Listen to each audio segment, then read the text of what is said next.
I'm Greg the Nerd Historian. This is a speculative fiction almanac, and due to budget cuts, You are going to have the most excellent adventure through history. this week's episode will look significantly different. I'm shooting this myself, without the assistance of my wonderful wife Emily as camera crew, totally unrehearsed, mostly unscripted.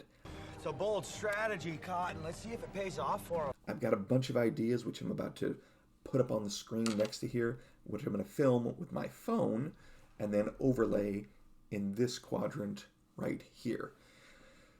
Life has been hectic lately, and I just know that based on what I want to do with today's episode, there's no way I can fit it all in. I just finished a spreadsheet where I broke down, and here's where I'm going to start here, and I'll cut in and just go back and forth. But I went and I did a word count on all of the episodes that I've done so far, and then I averaged out, okay, on average, how many words am I doing per section? My intro, first author, second author, my glimpse, when I do like my look at the book, my outro, etc.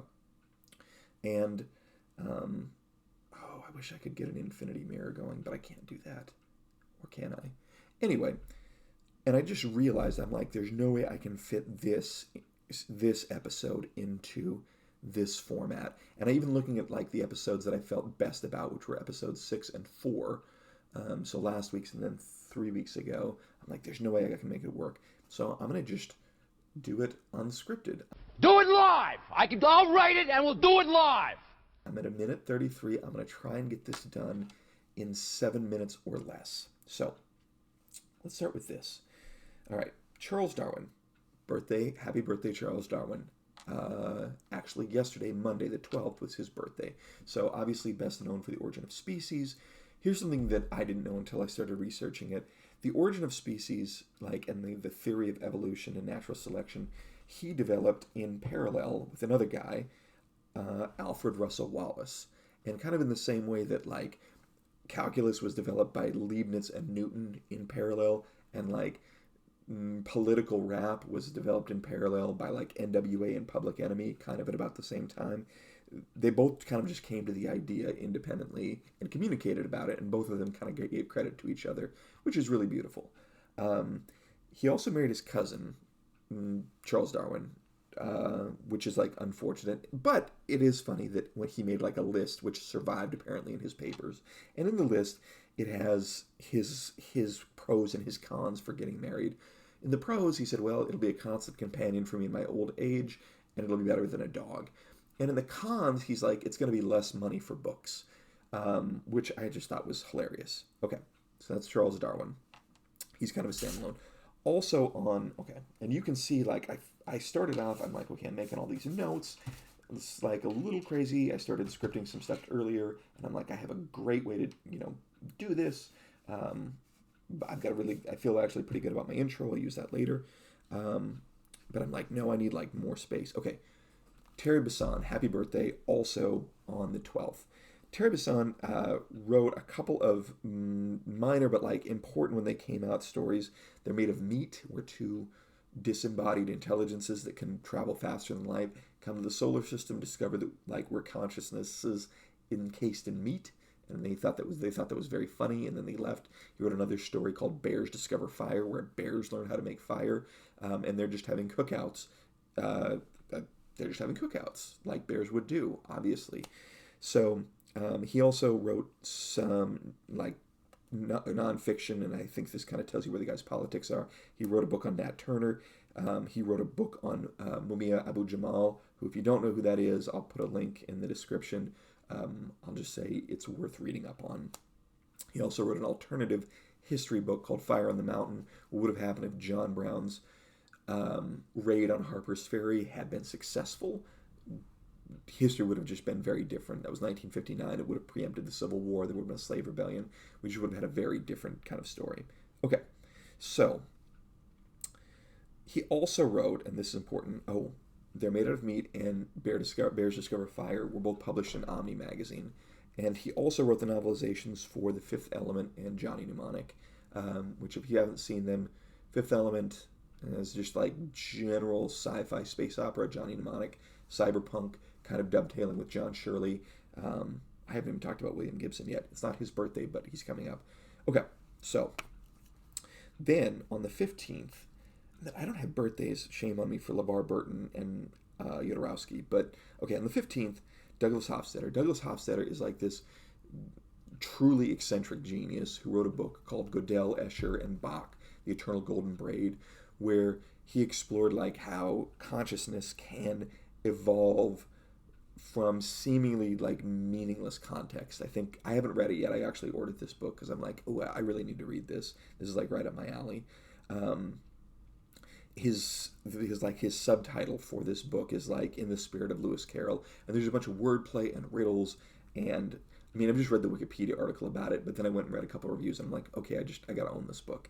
So I went and ordered it.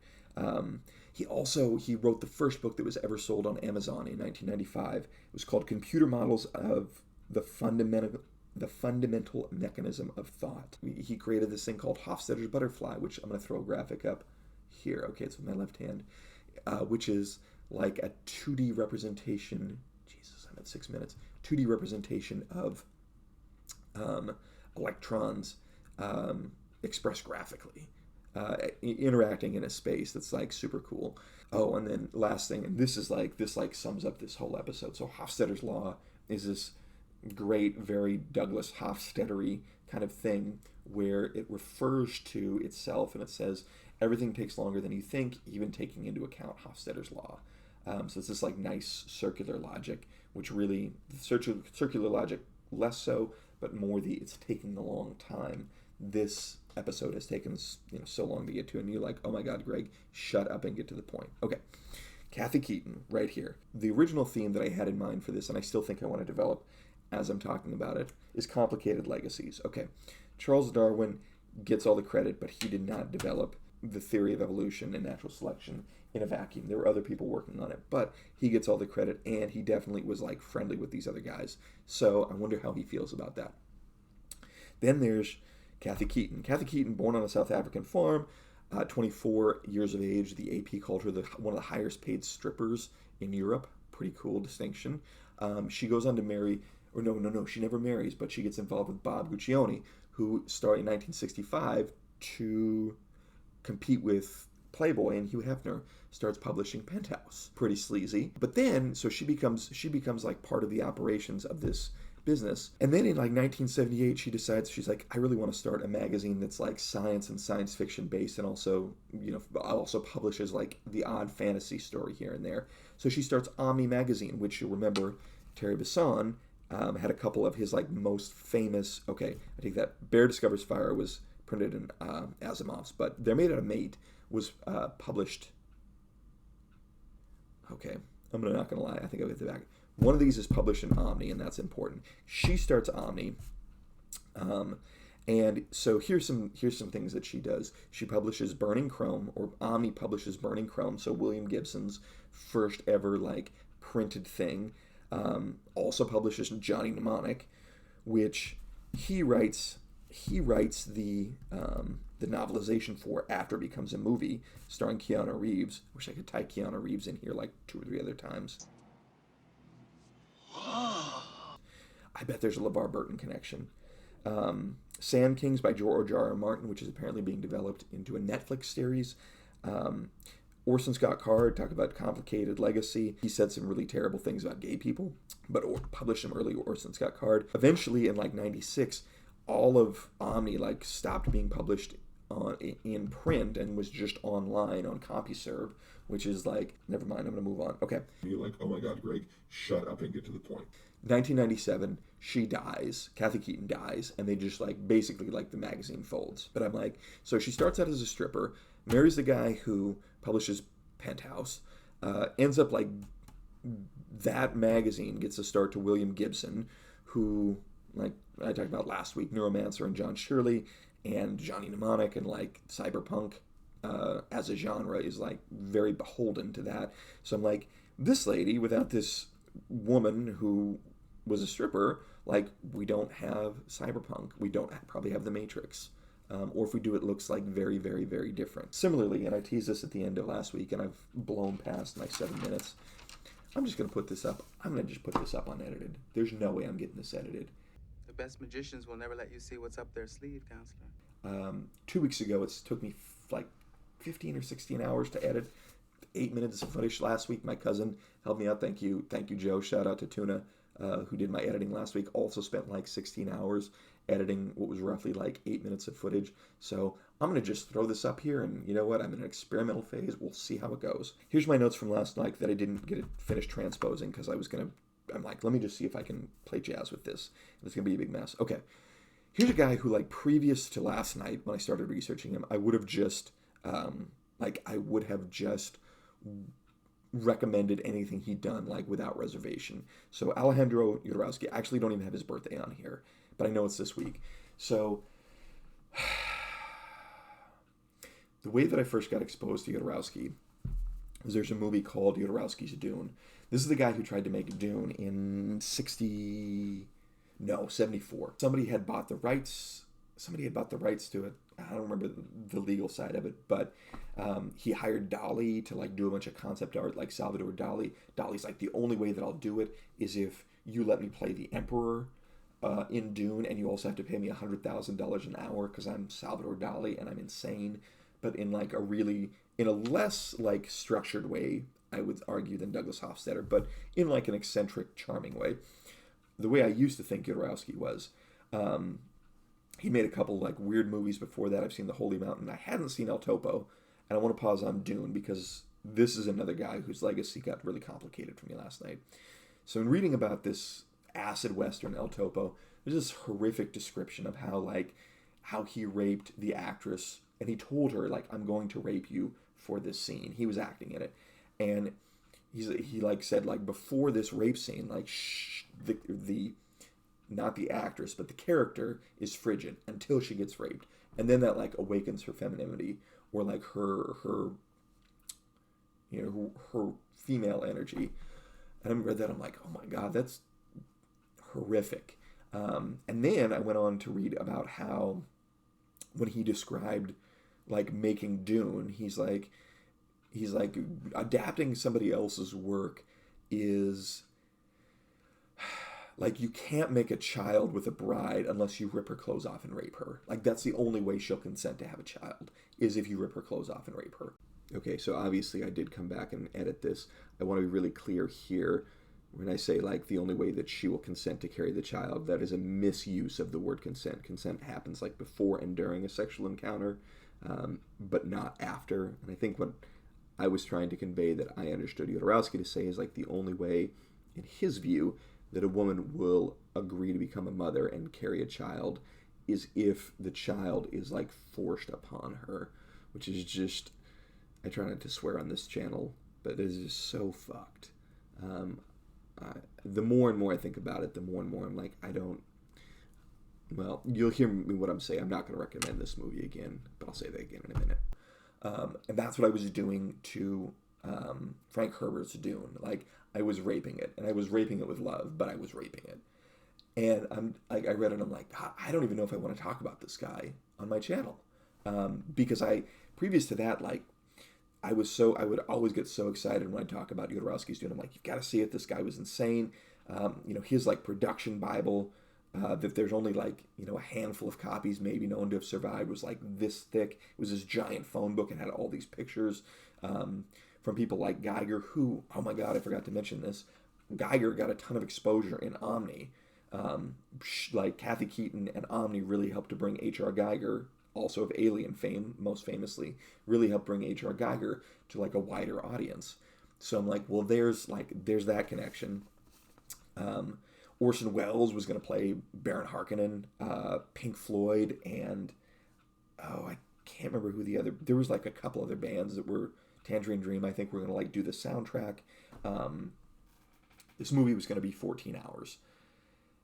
And he like came up with a ton of amazing stuff that really has influenced science fiction film. In Terminator, when you see, like in the first Terminator movie, or in any of them, but in the first Terminator movie specifically, like when you see Arnold like appears naked and he's looking around and his like little reticle is scanning all around and it's like reading out a display, like the first time that was ever conceived of was in the pre-production for Dune. Alien, I mean, specifically here, things that in the Wikipedia article, as I'm reading through it, like Alien was another big one, and I think that had a lot to do with stuff Geiger came up with. It had to be because he was also like the concept artist that Ridley Scott used. Star Wars, there's actually the opening shot, if I remember this right, because it's been a while since I've seen the documentary, the opening shot of like the classic opening Star Wars shot after the crawl goes by, like where it's like ship comes in and it's like like that. That was first conceived of in this like giant production Bible that they had for Dune. So, and then also just as a weird note, Jodorowsky also officiated Marilyn Manson's wedding to Dita Monteith, who was a highly paid stripper, kind of like Kathy Keeton, in like 2005. But anyway, so this guy's got like before I wrap up with talking about his highly complicated legacy, and then I'm going to end on like something super positive. I got one other thing to throw in there too, one other person to celebrate. So he's written a couple comic books too, and when I say like a couple, I don't mean individual issues. I mean like long series. One's called the Incal, Incal. And there's another one called Metabarons. And the Incal has a lot of thematic similarities to The Fifth Element, which is why I mentioned this earlier. Terry Bisson, like, wrote the novelization for Luc Besson, different spelling, French guy, was the one who directed it, who also had a complicated legacy, because he, like, when Me Too happened, a bunch of people came out and said, yeah, he's been, like, I'm not even going to say that I remember what it is. All I remember saying is, like, there was another guy who I thought was, like, super cool and is apparently super scummy and terrible. And just, like, disappointed in men. I think that's my thesis. I'm, like, really disappointed in... Well, actually, you know what? The only one I'm really disappointed in, I think, is Jodorowsky. But I will say, just in general, I'm kind of disappointed in men. We need to do better. So, oh my gosh, I didn't even mention William Sleaton, who wrote some really interesting stuff, and I wish I could have found them when I was younger, because they are some weird-sounding books. House of Stairs and Interstellar Pig. I wish I could have read them. I may still, but let's be honest. I recommend a lot of books on this podcast. It's not a podcast, it's a channel. I've called it podcast a couple times on accident. Also, happy birthday to David Seltzer, who ghost wrote Willy Wonka because they wanted to make sure Roald Dahl's name was still attached to it. You know why the reason they changed it from Charlie and the Chocolate Factory to Willy Wonka and the Chocolate Factory was actually just branding. They're like, we can sell Wonka bars. If we talk about Charlie, people think that we're talking about, you know, the Viet Cong. So Victor Charlie in Vietnam, that was like radio code for VC, Victor Charlie, Viet Cong. That's why they're like, Charlie in the old Vietnam movies. Yeah, that was just good branding. Oh, and then he also wrote The Omen, which, talk about a movie that just scared the bejesus out of me. So he did some other really cool stuff, but those are his like two big things that I wanted to talk about. Was Willy Wonka, which also has a complicated history with race. You know, in the original draft, the Oompa Loompas were pygmies from Africa, were basically slaves. So there's another thing to like not throw out, but just be informed about and be like, okay, we can redeem this as long as we acknowledge where it came from. I think that's where I need to be. We can accept this and have it as long as we are like cogent and aware of and don't bury where it came from. I think that's where I'm at with it. Last one. I'm so glad I get to end on this because it's a positive note, and this episode's run insanely long. Nobody's gonna watch it. My YouTube career is effectively over. But you know what? Episode 8 comes out next week. Hopefully, I'll have my stuff together by then. This week also, and I don't even have his birthday written down. Shame on me, because I'm a terrible nerd historian. But like, maybe the person who has influenced me in this endeavor, certainly, but in a lot of ways. The person who I don't know, but I have met him twice, which I'm super stoked to tell you about, because hell, I'm at 20 minutes. I'll push it a little further. This guy right here, LeVar Burton. Love this guy. What a champ. So, you guys know him from Reading Rainbow and Star Trek and LeVar Burton Reads, which is an amazing podcast, not YouTube channel, but podcast. If you've never checked it out, he just reads stories, and he reads them so beautifully. And I went to go see him a couple of years ago in Dallas, and I regret to inform you, my wife took me as a birthday present, and it was so relaxing that I fell asleep for part of it. But I got to get up on the microphone during the open mic and talk to him. We talked about the holodeck and how he thinks that that's really like solid holograms is the next big technological frontier that will, have the most effect on our life in 50 years. And I was like, cool. And he called me brother, which I thought was great. The other time I met him, I was working at Disney World. I was at Animal Kingdom, and I worked the photo booth at this roller coaster, Expedition Everest. And so my job was to people would order the photos on one side, and then they would come over to the other side to pick them up. And I would pull photos off the printer and stick them in a thing and kind of have them, and they would hand me a ticket. I'd be like, okay, this is ticket, whatever. And I always had my patter was I would be like, okay, how do they look? Did you guys have a good time? Or something like that. Going through one day, and I had heard he was in the park. He was at the parade, and I didn't go to parade that day and work the lines. And I was like, oh, that would have been super cool to see LeVar Burton. This guy just hands me his ticket, and I take it. I was like, okay, let me get this, whatever number it is. And I slide it over, and I'm like, is this it? He's like, yes, it is. And I'm like, oh, I know that voice. And I'm like, did you guys have a good time? And he was so funny. He was really snarky without being a jerk. And he's like, no, we didn't. We had a terrible time, and that's why we decided to immortalize the memory with a photograph. And I'm like, oh, LeVar Burton, you are so funny.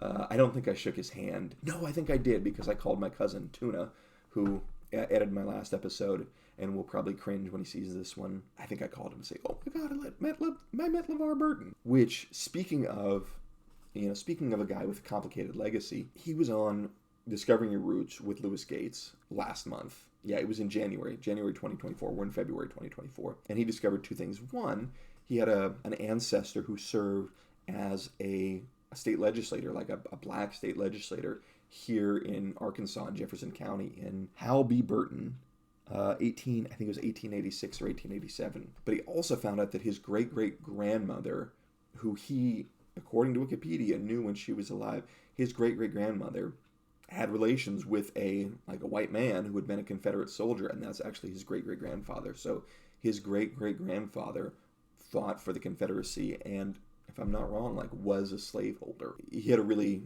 great comment at the end of it where he's like, wow, this really changes things for me. And he's like, but it kind of opens up dialogue that wasn't there and wasn't possible before. And I don't have any answer for it. And in fact, a lot of this is just me processing out loud and trying to think how do I feel about this Jodorowsky, who I think of as this eccentric, really cool genius, or at least I did.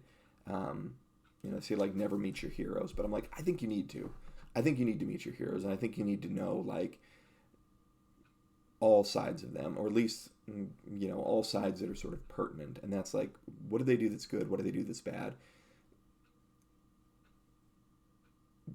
Decide for yourself if you can still take the good, knowing what the bad was.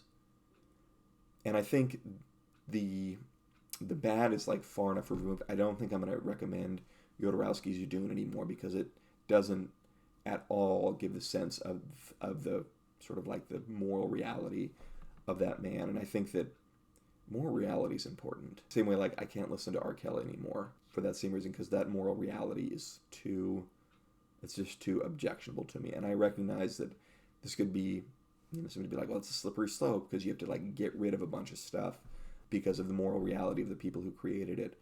But I'm like, my cousin Tuna made a great point when we were talking about this the other day. He's like, man, there's enough stuff out there by people who are not morally compromised that even if the stuff that was out is really good, I have enough other choices, and that's more important to me. Where I'm going to end this episode. This has been a very unusual and the longest, hopefully ever, Science Fiction Almanac episode. Be sure to hit that subscribe button.